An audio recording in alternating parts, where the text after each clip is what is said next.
আজকে হাত তোলার সুযোগ পেয়েছি, জানি না দ্বিতীয়বার এইভাবে এই সুযোগটা পাই কিনা। এমনও তো হতে পারে আজকের এই মোনাজাত আমাদের কারো কারো জন্য জীবনের শেষ মোনাজাত হয়ে যেতে পারে। আর কোনোদিন এইভাবে তোমার দরবারে হাত পেতে গুনাহ মাফের চান্স সুযোগ নাও পেতে পারি গো আল্লাহ রব্বুল আলামিন। এটাই যদি আমাদের জীবনের শেষ মোনাজাত হয়ে যায়, আর যদি গুনাহগুলো বাকি থেকে যায়, কবরে গিয়ে জাহান্নাম ছাড়া কিচ্ছু নসিব হবে না। আল্লাহ, আমরা আমাদের জীবনের সব গুনার জন্য লজ্জিত।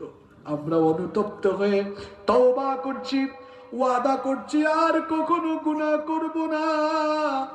আল্লাহ, আমাদের তওবা কবুল করো, আর আমাদেরকে তুমি গুনাহের সাগর থেকে উদ্ধার করে তোমার রহমতের করে তুমি আমাদেরকে প্রবেশ করিয়ে দাও। আল্লাহ, আমরা যারা হাত তুলেছি আমাদের জীবনে ছোট বড় জানা অজানা শিরক বেদাত যত রকমের গুনাহ আমাদের দ্বারা হয়েছে, আল্লাহ তওবা করছি, আমাদের তওবা কবুল করে আমাদের জীবনের সমস্ত গুনাহ খাতা মাফ করে আমাদেরকে বেগুনাহ মাসুম বানিয়ে বাড়িতে ফিরাইয়া দাও রব্বুল আলামিন।